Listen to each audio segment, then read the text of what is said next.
Hi, my name is Tom McCloskey, and this is my wife Louise. And Hi. I'm a member of the Bainbridge Island Rotary Club, and in the club we have an emergency preparedness committee. And as a member of that committee and as a member of the club, we're doing everything we can to help our membership and our community to prepare for an emergency type of situation. When we talk about emergency preparedness, there are different levels of preparedness. I think it's helpful to start thinking about it on an individual basis. So when we talk about individual preparedness, we're talking about the things that Louise and I can do to make sure that we're prepared individually for an emergency situation. The next thing that you need to be thinking about is preparing your house. So there are a lot of different things that you have to do in your home to make sure that your home can survive a disastrous type of situation. And then last but not least, you have to be thinking about neighborhood preparedness. Not only are we prepared on an individual basis, but all of our neighbors. We have 19 homes in our plan. All of the homes are prepared as well, so we can come together as a neighborhood and work together and look out for each other and do the things that are necessary to help everybody get through the emergency situation. So what we're going to do is we're going to invite you into our home. We're going to show you the things that we're doing, have done, and hopefully this will be helpful to you as you're thinking about things that you need to do in your home and in your neighborhood to prepare yourselves, your house, and your neighbors for an emergency situation. So come on in and let's get down to work. When we have a major emergency, it's going to impact everybody that lives here. So in your mind, think about the sudden need for a line of 22,000 people waiting for something to drink or something to eat. I don't know about you, but for me, I don't want to be in that line. I want to be able to take care of myself for a week or two and not have to rely on anybody to come and provide me that type of assistance. So when we talk about individual preparedness, the most important thing that you have to keep in mind is you have to have water to drink and you have to have food to eat. So what we have here displayed on this table are things that my wife and I store on a full-time basis and so that we can have access to it if we ever need it during an emergency. On the far end of the table, you can see that we have large bottles of water. Each one of these bottles that you see at the end of the table is a gallon. The guidance that the government gives is that each person should have 1 gallon of water per day. The second thing that you have to have is you have to have food. And there are a variety of different ways that you can go about deciding what type of food to store. What do we like? And we wanted to try and store that. And of course, the kinds of things that you're looking for are things that, for example, canned food. Canned food has a very long shelf life. The other thing that's really important when you're talking about having food and water is that you have to have ways to prepare that food and you have to have things to eat on and that sort of thing. So we have can openers so that we can open the cans, bottle openers so we can open bottles. Then there are some other kind of essentials that we think we'd like to have access to in case of an emergency, things like paper towels and toilet paper and Kleenex. All of those materials fit in these two cases that you see in the picture here. Everything that you see in here has a very long shelf life with few exceptions. So what we've done is we put together a list that we've placed on top of each container. It lists everything that's in the container, the quantity, and what the expiration date is. The room that we're in right now, we call this our mud room. It's between the garage and the entrance into our house that goes through a laundry room and into our kitchen. And this is where we store all of our emergency supplies, or most of our emergency supplies. The reason why we have them out here is that this room stays at a pretty even temperature throughout the year. We also have some additional water that we store here. This is not for drinking purposes. Think of this as gray water. We would use this perhaps to wash our hands or help us flush a toilet or that sort of thing. This is our primary storage area. We're here in our bedroom.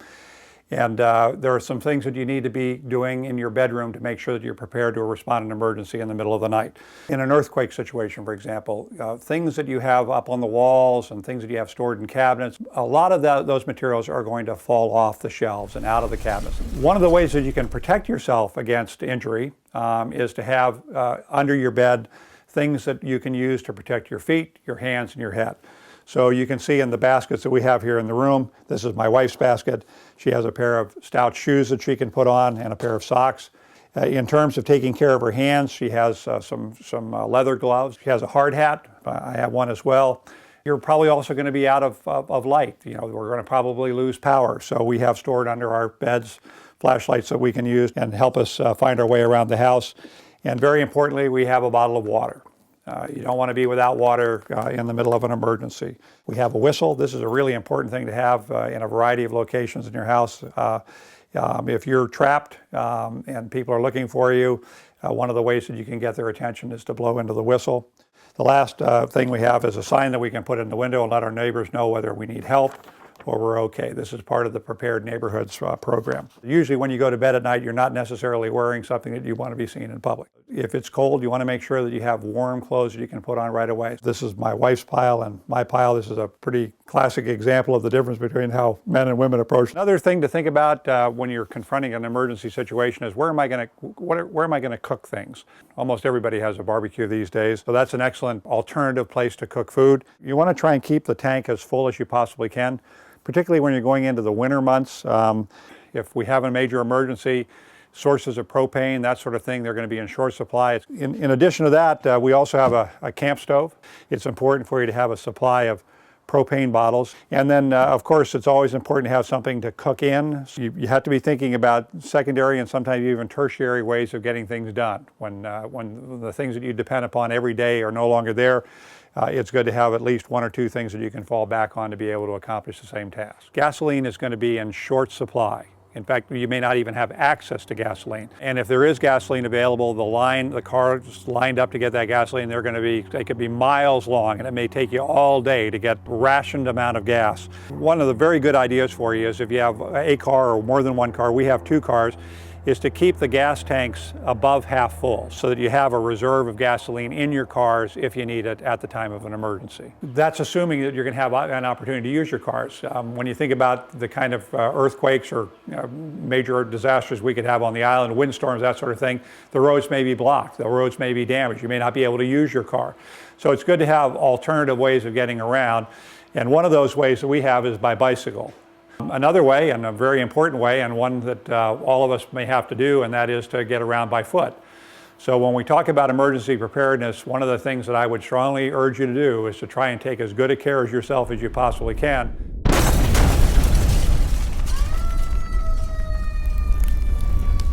Several years ago, my mother and father, who lived in Los Angeles, went through an earthquake. And when they were in bed when the earthquake occurred, it was early in the morning, and when they finally came out of their bedroom and went into their kitchen, every single glass item in their kitchen, every single thing that was in a cupboard was on the floor broken, everything. So one of the things that you have to be thinking about when you're preparing your home for a major emergency, particularly an earthquake, is what can I do, if anything, to prevent a lot of glass from hitting the floor? If it's glass, we want to move it from an upper cabinet and we want to put it down in a drawer. It's going to be very difficult for the glassware to jump out of the drawer and end up on the floor. Unfortunately for us, we ran out of drawer space before we ran out of glass things. So there are some things that are stored in upper cabinets. And wherever that's the case, we went out and we bought child locks to make sure that the door will not open during an earthquake. The only way that this door is going to open is if I push it forward and then pull it out.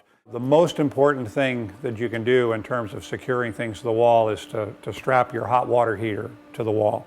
About a decade ago, we had an earthquake here in Seattle, and our house really stood up very well to the earthquake. And one of the reasons it did is that before the earthquake, we had taken the time to fasten all of our bookshelves and other major pieces of furniture that could fall over during an earthquake to the wall. So if you see this, we have this bookshelf here. I'm pulling on it, and you can see that that's very firmly placed on against the wall. When we were in the bedroom, I talked about the importance of being able to protect your hands, your head, and your feet against falling objects and glass and that sort of thing. When we think about broken glass on the ground, one of the primary sources of broken glass are pictures that you have on the wall, the picture frames, the glass and the pictures. So one of the things that you can do to try and prevent pictures from falling off the wall is to get the type of picture hanger that actually has a clasp on it. When you place the picture inside the clasp, it will be contained in there, the wire is contained in there, and it can't bounce up and fall off the wall. When we're talking about individual preparedness, it's very important for you to be thinking about alternative forms of heat and light. This is a very important room for us if there's an emergency, because in our living room we have our wood stove. So this could be a very important source of alternative heat for us. We also have the ability to cover windows if the windows are broken or damaged and air is coming in from the outside. In terms of alternative forms of light, the first product that we have here is a propane-driven Coleman lantern. There is a newer product out that Coleman has now, which we really like, and this is an LED lantern.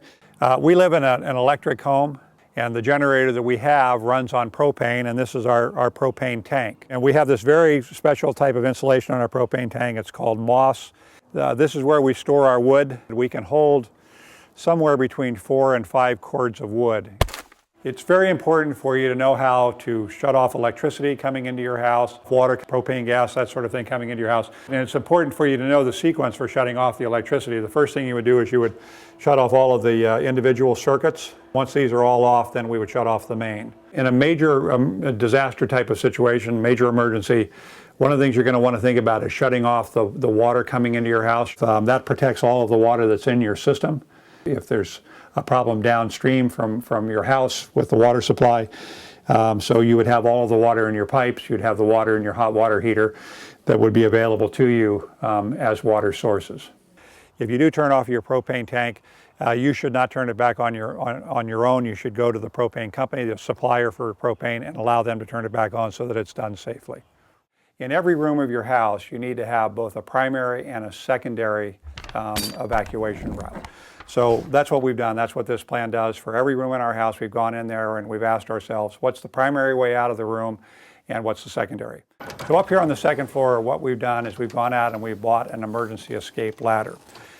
And each time we have a guest, we go over this with them so they know about the ladder and where it's stored. Most of the rooms, it's quite easy to figure out what a primary and secondary is, but if you have a second floor or a third floor or you have a basement, and it's accessed by stairs, you've got to give some thought as to how you would get out in terms of a secondary form of evacuation. One of the things that you have to be worried about on a daily basis is the possibility that you might have a fire in your home.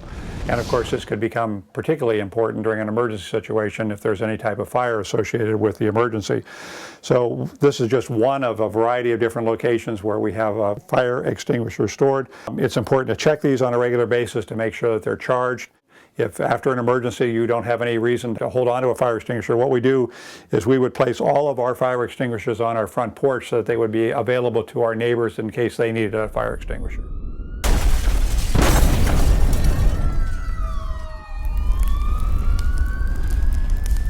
We live in a wonderful neighborhood. We have what's called a prepared neighborhood. We put together a neighborhood plan. Back in the mid-2000s, a guy named Ed Call was working for the city, and he came around to neighborhoods and explained how to get your neighborhood prepared. And one of the things that he gave us was this pamphlet. It's called Map Your Neighborhood.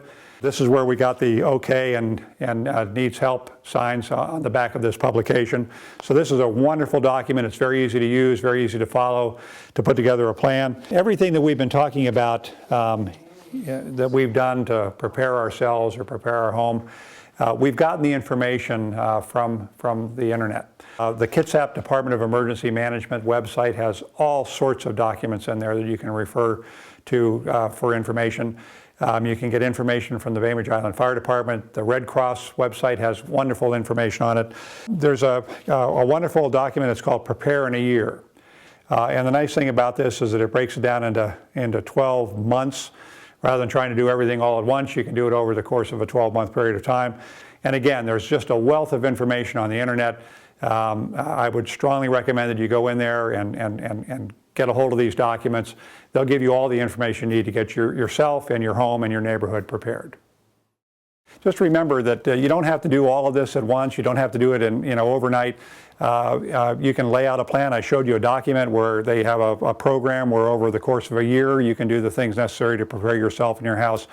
But the parting words that I want to give to you is that in an emergency situation, you don't want to have to rely on other people for things like water and food. You want to be able to take care of yourself for at least a week to 2 weeks period of time.